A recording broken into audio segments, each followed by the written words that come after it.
Ang gustong gawin ng Team Kaya This, magpatayo tayo ng 11-story na hospital na di kalidad. Grabe guys, ganito pala talaga kamahal ni Ate Sara Diskaya ang mga Pasigueño na halos lahat ay gagawin niya para sa kabutihan nito. Si Ate Sara Diskaya ay kontento na sa buhay. May sariling kumpanya at sapat ang kita. Pero nakikita niya kasi sa mga Pasigueño na naghihirap lalong-lalo na sa pangkalusugan. Lalong-lalo na sa mga ospital na walang sapat na pasilidad. Kung kaya naisipan niya tumakbo bilang mayora para makatulong ng lubos sa mga tao at magamit ng tama ang pundo ng gobyerno. Sa mga para may kasama,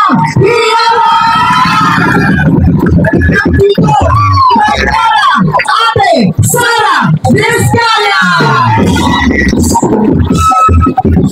Ate Sara! Ate Sara! Ate Sara! Ate Sara! Ate Sara!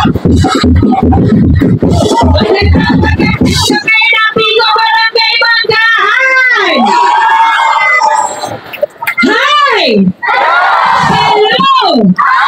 Ayun, live alert away kahit gabi na. Gutom na po ba? Okay, gutom na rin ako. Damay-damay na rin tayo. Okay lang po ba? Sinong first time mo kong nakita? Okay, konti na lang. So yung iba, pwede na umuwi, kami na lang mag-uusap. Okay lang po ba? Hindi, joke lang. Happy vibes lang tayo. Happy tayo para pag-uwi nyo mamayang gabi, maaalala nyo ang isang Ate Sara. Nice. So kami ngayon, ang Team Kaya This, nandito kami para sabihin nyo sa inyo kung ano yung kaya namin gawin. So syempre, sino naka-attend ng medical mission namin? Ang dami rin, no? May binayaran po ba?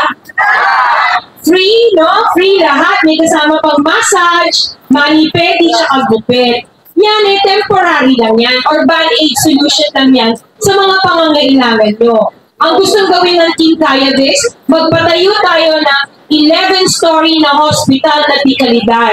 Gusto niyo po ba yan? Yung lahat ng serbisyo nandun na. Okay. Na lahat ng serbisyo nandun na. Kasi sa office, ang daming nagre-request sa amin ng pangdagdag ng MRI, ng CT scan, ng pang-dialysis, pang-laboratory. Wala po ba yan sa PCGH? Wala po ba? Sino na-confine na sa PCGH dito?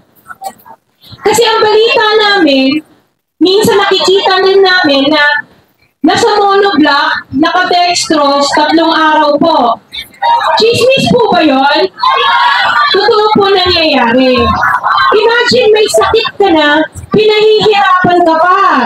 Kaya gusto natin magpatayo ng magandang ospital para maka-accommodate lahat ng may sakit. Tama po ba? Okay po ba yun?